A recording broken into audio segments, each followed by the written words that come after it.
Hello, and thank you so much, Matt, for that. I found it really interesting. My name is Alex Webb. I'm going to host this next panel, which is about 5G, the IoT, and sustainability. And I'm delighted to be joined by Enrique Blanco, who's the Chief Technology Officer at Telefonica, and Chow, the CEO of AT&T Business, and Matt Kelly, the CEO of JBG SMITH. Now, sustainability is a bit of a knotty subject as far as 5G is concerned, because on the one hand, it will of course make it a lot easier to monitor and manage energy consumption in cities and factories, or indeed the home. But then there is the consumption created by 5G itself. At the moment, Ericsson estimates that the annual energy cost of running the world's telecoms networks is about $25 billion. Nokia, in fact, puts it closer to $80 billion. And higher frequencies also mean that denser, smaller telecom communication cells are needed, and therefore more antenna. So the industry body, the GSMA, estimates that 5G could triple carriers' energy costs. I think it'd be good to start with a lot of the pros and the tools that can be used. And we're fortuitous with our timing because today AT&T and JBG SMITH announced a partnership to build a 5G city in the DC area, I think technically in Virginia. Boeing's East Coast HQ is going to be there, as is the new Amazon second HQ. Perhaps, Matt, can I start with you? You know, how will, if I live or work in National Landing, how will my experience differ from the experience I might have in a major conurbation in North America or Europe at the moment? Yeah, and thanks for that intro, and thanks for having us here today. We did announce this morning the new partnership that we have put together with AT&T to make what we call National Landing, which you're correct is part of Northern Virginia, part of the DC metro area. It's an area about 4 miles long. It's about the size of downtown Austin that we control, and we're in a unique position because we do happen to control a very high concentration of the real estate there. And as you pointed out, antenna placement is key to 5G operability. And we're one of the few positioned to actually control enough of the placement area to do this relatively quickly. And we've chosen to partner with AT&T here in order to make it happen. And what we expect is that it will make 5G high-speed, ubiquitous 5G service available to residential, commercial, retail customers, visitors, guests, anybody and everybody. This is not meant to be some proprietary, exclusive thing. This is really meant to be very much like public infrastructure, and we'll make it available to anybody and everybody who wants to communicate wirelessly, which, as we all know, increasingly is pretty much everyone. So whether you live there or work there or shop there or go out to dinner there or go to the movies there or whatever, you will have access to that level of connectivity and speed. And from your perspective, how does that get you excited? You know, you're thinking then, how can I take that presumably and offer it to some of my customers in that area, business customers, of course. What are the applications that you're really excited about? Yeah, thanks, Alex. And I'm thrilled to be here with all of you, and so appreciative to Matt and the JBG team for our partnership, where we're so excited to be part of. So there's so many facets of this partnership and National Landing that have us excited. First of all, one of the things I think all of us would agree that we have learned together over the last year and a half is that the demand for and the criticality of connectivity and networking is forefront, right? It is, in fact, you can think of it as a utility, and fundamentally, if you are going to conceive of and build a smart city, you need a smart network, and you need that infrastructure underlying in all facets of that city and of that campus and of that community. And so for us, the opportunity to be that underlying smartness, if you will, in the network will really unleash and enable many different types of applications and use cases. A couple of examples of that would be in retail, right? The opportunity to have immersive experiences for customers with a magic mirror, magic mirror type of thing, where you don't have to change to try on new clothes or outfits or be in a boutique, all right, to see what that looks like. But truly an immersive, interactive experience could be enabled with 5G. Other examples are around the industrial opportunities that remain in the area, the Amazon HQ2, around distribution and logistics, and how we might enable more efficiently their processes. Boeing or Lockheed, and the support of these really iconic companies, will yield big efficiencies and outcomes. I think from a consumer standpoint, it's exciting to think about even just the parks and entertainment, right? When you go to a community, very much redefined in a breakthrough and innovative way, like National Landing intends to be, you can think about how to interact differently around entertainment and concerts that may be in the park, right? That could be another wonderful opportunity to develop, different interactions with artists who may be physically there and artists who may be remote, and to have them kind of work in a seamless way. You could envision augmented reality or virtual reality experiences which are unleashed, whether they are for kind of an arts kind of experience or even gaming, right? I mean, gaming can now be mobile truly, and can happen outside or inside any kind of four walls. And so these are the types of examples that will become real and come to life in really a really profound way in this 4 mile, in this 4 mile square area that Matt has outlined. And just, we see so much opportunity both in the business environments as well as in the consumer environment to drive breakthroughs. That does not even include the way that we will have an opportunity to support the traffic in and out of the Pentagon or Reagan National Airport, right, as another hub of the community that will have, retail, restaurant facilities, all the things that we have become used to in travel centers and travel hubs too. I mean, is this, in terms of Internet of Things, I remember I used to cover Siemens 8 years ago, and they were talking about smart cities at that stage. How much of this stuff now is still learning, and how much is proof of concept? Like, where are we at the evolutionary process? I mean, yeah, so from our project, I should say. My apologies. With this, Matt, do you want to start first, and I'll pop in there if you'd like? Yeah, I would say we're very much at the implementation of operability right now. So 5G is not in proof of concept phase anymore. It's all about how quickly can we roll it out, and where can we roll it out and have true ubiquity. Because to derive the greatest advantages in terms of operability of the Internet of Things, smart devices, autonomous vehicles, smart robots that can perform functions in a dense urban environment, you really just need the connectivity. We know how to create the networks. We know how to operate them and run them. And when I say we, I'm really talking AT&T and folks like them. But what we need is the implementation, and that's the stage we're at right now. The implementation of 5G does require a lot of antenna placement relatively close together, as you pointed out at the top of the session here. That requires that real estate owners have to cooperate, and that public jurisdictions have to be part of the equation.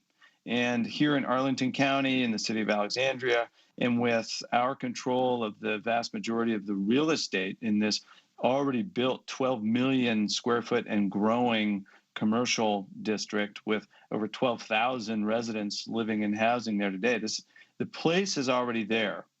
What we're doing is we're adding the network infrastructure to enhance the speed and ubiquity of that connectivity. And what we expect to happen is that anyone who wants to innovate within that context, wants to innovate in product manufacturing, design, study, whatever it may be, who requires 5G in order for their device or their innovation to work, and they want to do it in a dense urban environment that's already built and has lots of people, has all the interference issues you have to navigate and deal with for something to be market ready, they're going to want to come here and do it here. And that's our hope and our expectation, and that the people who are already there will also be able to take advantage of it, whether they be an apartment resident, or they be a commercial office building tenant, or they be a retailer who's operating there.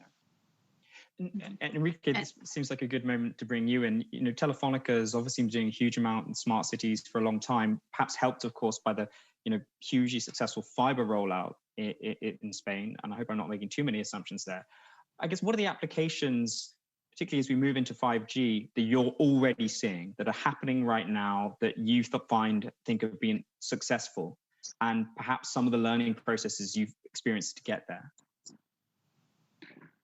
Yeah, but it is not all about 5G. So the right formula it is FTTH, fiber plus 5G plus cloudification. So only when you are putting all these three pillars in your mindset, only when you are really executing these connectivities that they are helping you to be really sustainable with these three main technologies. So I repeat, the FTTH, 5G, so and the virtualization of the cloudification, you are ready to offer your customers a real digitalization. So, and this means that you are offering to the customer all the possibilities, trying to put over these layers the different application. So the first immediate that you can see it is how the customer, they are improving the enhanced mobile broadband perception. This is helping you trying to grow. But later on, it is all the IoT services, or all the IoT with the density. Our experience, it is that with the 3.5 gigahertz, so we can offer our customer density.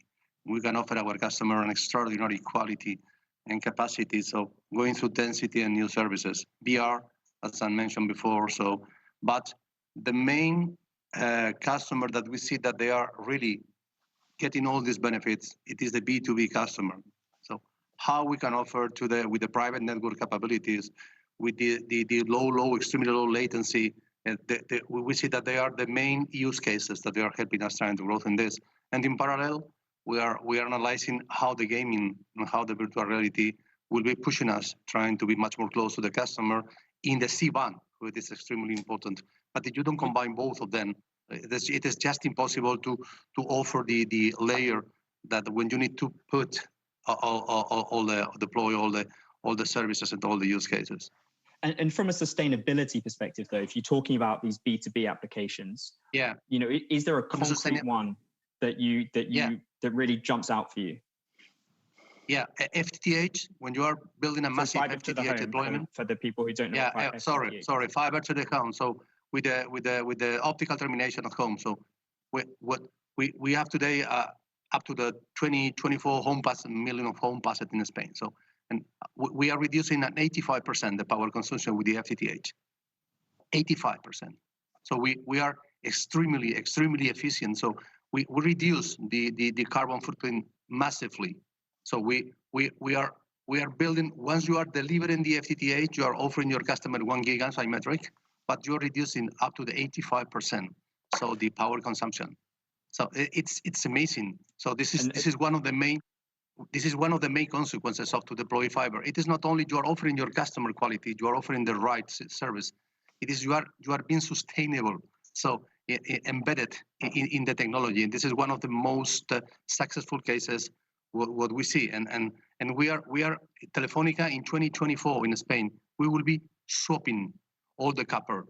The copper disappear in Spain, offering our customer. And this is great, not only for the that we will be recycling all this copper. It is great because we are reducing, first of all, the power consumption. Second one, we are reducing all the activity that it is around the traditional copper. So, and this is one good example when the technology it is working together with the sustainability and offering an extraordinary high quality to the customer. And we go to the 5G, which is what you mentioned. So in the 5G, it is true that the power consumption of the 5G, it is higher, but it is true that it is a 90% with higher efficiency if you compare the cost per giga. And we are growing every day. So this means that it is true that you are growing in consumption, but it is true that you are being much more efficient. And you can adapt the consumption with the traffic. This is not happening in the previous technologies. This means that with the power consumption, you are adapting this through the real traffic that you are in the cell side. This means that finally, in the final result, it is not so higher as you mentioned before. And you need to understand that in Telefonica, we did a big effort guaranteeing that in our main markets, more than all the power that we are getting to the market, it is renewable. it has been using so alternative power consumption. And this is helping us trying to send the same message. 5G, FTTH, they are getting benefit from the carbon footprint, and we are using massively the renewable energies. This is the only way, because you cannot digitalize your customers. So if you are not doing with technology that is helping you to be sustainable, but real sustainable, and this is just to clarify, to make sure I've understood, you're sort of saying then that like energy consumption from the actual network is going to increase, but that is offset by the kind of advantages. And do you think it is offset by the advantages in terms of more efficient processes on behalf of many of your customers? Yeah, it is going to, but let me some number of Telefonica. In the past 6 years, we grow our traffic and we multiply by 5, by 6 in the mobile network, but we reduce the total consumption 1%. It means that we multiply by 5 and we maintain flat, or we reduce 1% our energy consumption. So this means that we have the capabilities, even growing and multiplying by 5, by 6, we can maintain flat the power consumption. And this consumption, it is fully provided by renewable energies. So this is the virtuous cycle. We can do it. It is extremely hard to do it, but we can do it. So would you multiply by 5, you can maintain flat your consumption. Is that your one of the things I would add to that? Oh, sorry, please. Yes, of course. Sorry, please. No, I was just going to add to that one of the reasons why this partnership and what we're doing in terms of our accelerated and first real smart city at scale initiative here is serving those customer needs and the use case of what's coming. Because as you know, we're right now under construction and planning almost 5 million square feet of new office space that will house Amazon's headquarters, and then also a $1 billion innovation campus anchored by Virginia Tech in the same neighborhood. And both of those users are here in part because of fiber ubiquity in this neighborhood, but also because of what we can do on top of that. And the FTTH will be put to its greatest use when we start construction on the next 3,000 apartment units that we have planned in this submarket out of a total of more than 5,000 over the medium and longer term. So that's almost a 50% increase in the number of multifamily units within this one market over the course of the next 5+ years, all of which will be built with network access and operability in the context of what we've just been discussing here. So it'll be a perfect use case for that, and an opportunity for all of that new housing to operate in a way when obviously we'll have more people working from home, probably indefinitely to some degree, and using and demanding that level of speed and access. Mm-hmm. And if I could take that innovation theme a little bit further, Alex, if you don't mind, if I could take that innovation theme a little bit further around. If you keep briefly, because I do have a question I'd like to get to. Yeah.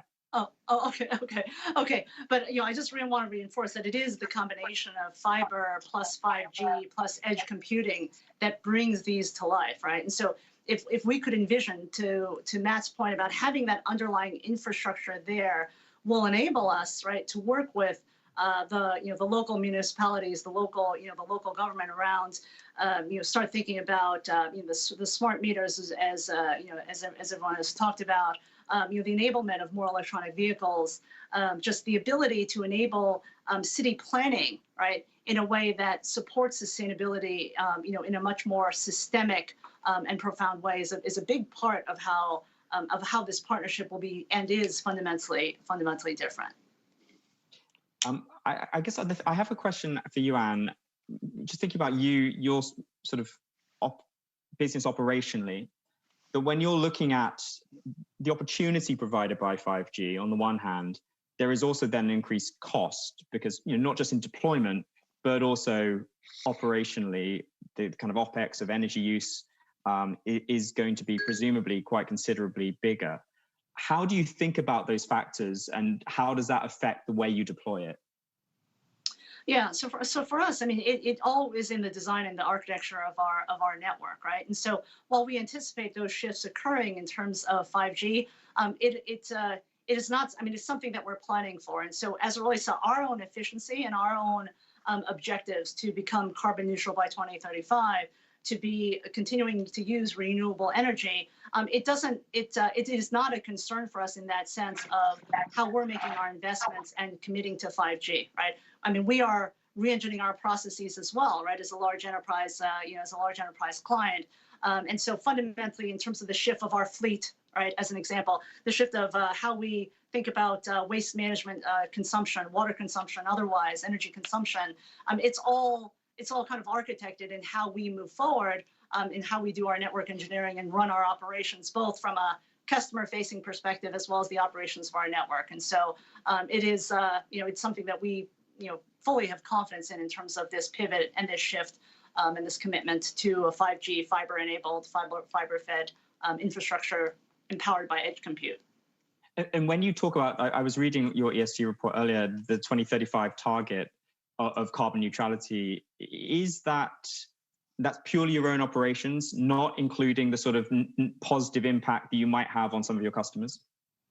That's right. That's our own impact within our own company, let alone what my team and I do, as you pointed out, right on the opportunity side of how we enable businesses, how we enable the public sector. And I think what is so powerful here is that we've got a private-private partnership that is very much aligned with doing, supporting the public good, supporting the community. And to the point of innovation, the Virginia Tech Innovation Center, Alex, you asked earlier about what area are we very excited about and where we've seen actual success, right? We've announced and had several, proof of concepts with various universities around the country, whether it's, University of Missouri, Texas A&M, most recently, University of Connecticut, where 5G and fiber and edge computing, multi-access edge compute, will shift the fundamental learning experience, right?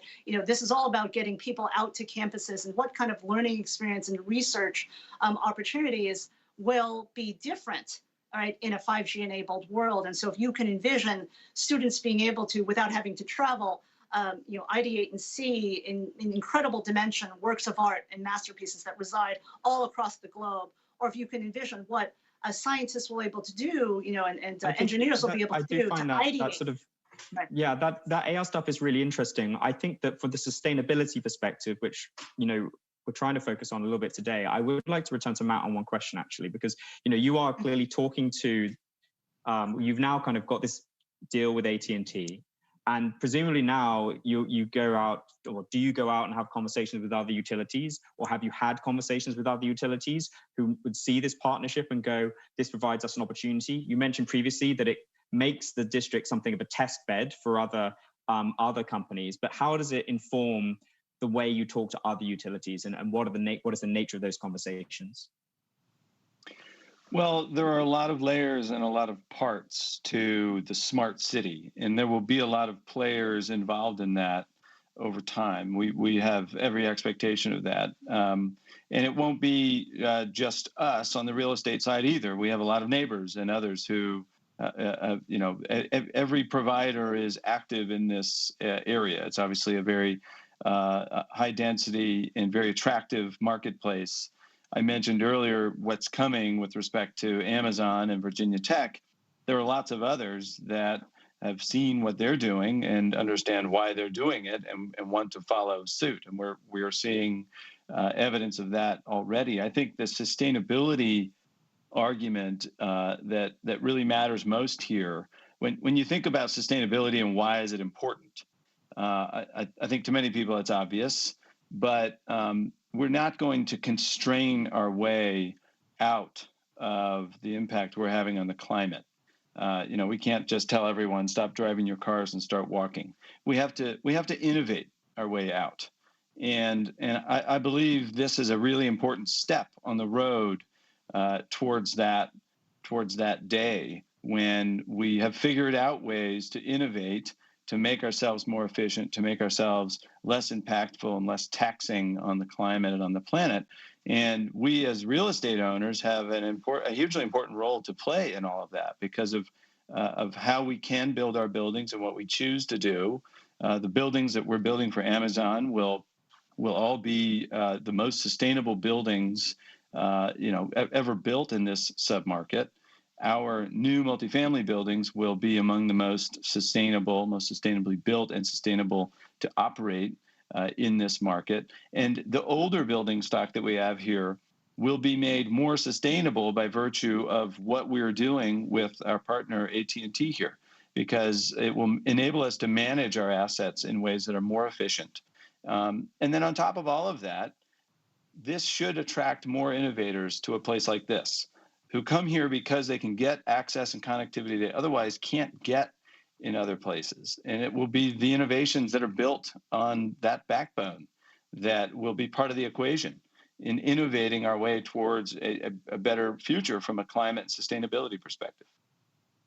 I'm going to take an audience question. Enrique, this might be an interesting one for you because, of course, Telefonica, much as its history is as the Spanish national carrier, you do have huge global businesses. And the question is about how 5G rollout can accelerate economic advancement on a global scale. How do you guys think about deploying 5G, and I guess then possibly by extension fiber, perhaps the other way around, fiber and by extension 5G in rural areas? And then how do you weigh the kind of the investment imperatives with the kind of economic impact that might have? So this is an extraordinary question. So but it is not only about 5G. It is I go back. It's 5G plus fiber deployment, because only with 5G it is only be thinking in one part of the equation. If you see what we have been doing in Spain and in Brazil, what we have been doing in Argentina, in Colombia, in Peru, with the FTTH and the 5G deployment, even in Latin America, it is not still so in a massive deployment for the 5G. We are covering with FTTH all the capabilities that we can do, going through rural areas or semi-rural areas. And if you see in Brazil, it is a huge country. It is just a continent. We have more than 20 million of home passed. It is true that we have still a big effort, but we are doing it and we are combining. We are improving the 4G or 4.9G with a very good capacity and quality.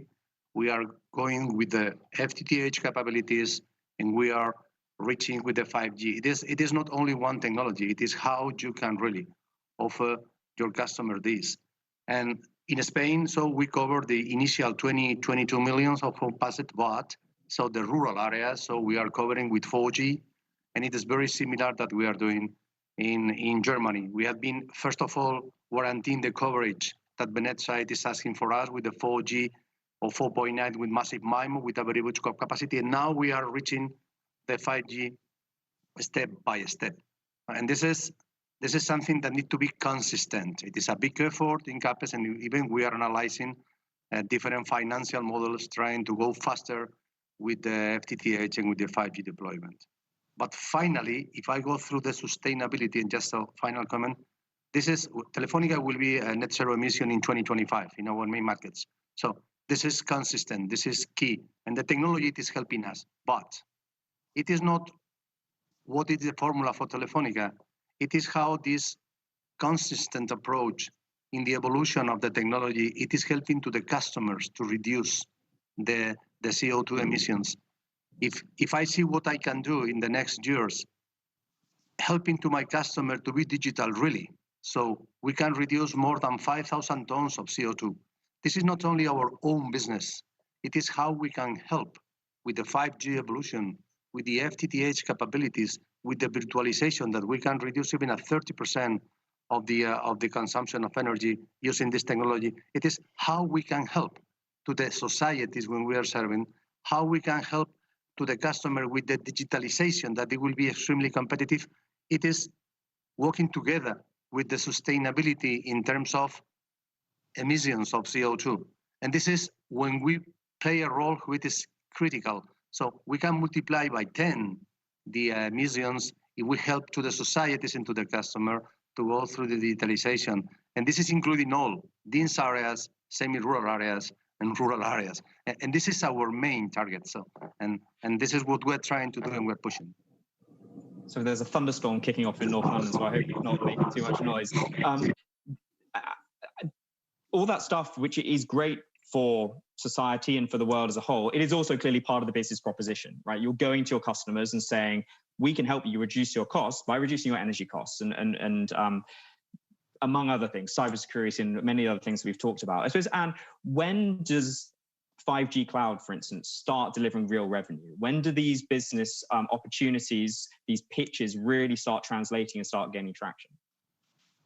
Yeah, so we've actually been working with various enterprise clients across different industries over the last couple of years. And so 5G use cases and 5G solutions are generating revenue today. If your question is at scale, right? I mean, I want to go back to what Matt said, which is the environment that we're creating at National Landing example is when you build it, they will come, right? Just to kind of, correlate to the field of dreams, analogy. We are in a place now in the economy and society and the world as a whole where connectivity and that fundamental infrastructure, right, is required to innovate across every industry, across every business, as well as in our residential and consumer experiences as well, right? This is why 5G is called the next industrial revolution in terms of what it will trigger. So the time is now, right? And we are seeing more and more clients interested in innovating around how will 5G, fiber, and edge computing fundamentally shift the way they think about delivering customer experience, the way that they decide to utilize their brick and mortar locations, the way that they will incorporate robotics into their end-to-end processes. So the time is now. And I believe, and my team and I believe, I mean, we are here to serve business clients, including the public sector of all shapes and sizes.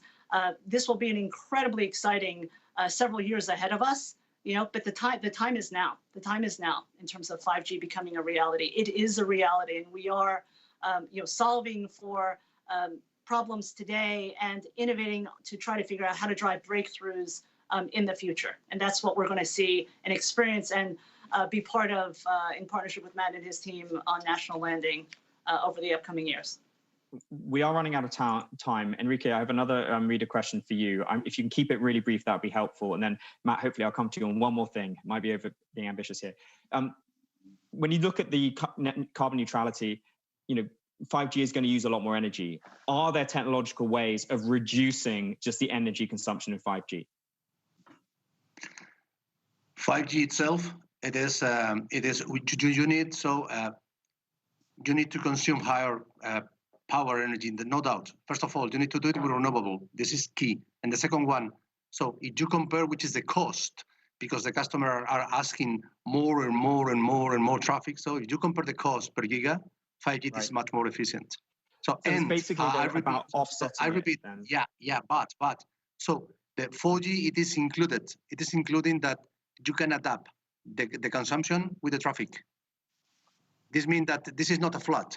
Doesn't matter which is the number of customers that they are connected. No, we can adapt. In the night, if there is not customer, there is not consumption. And this is a new paradigm with the 5G. It is true that 5G it is, but our customer, our societies are asking more and more.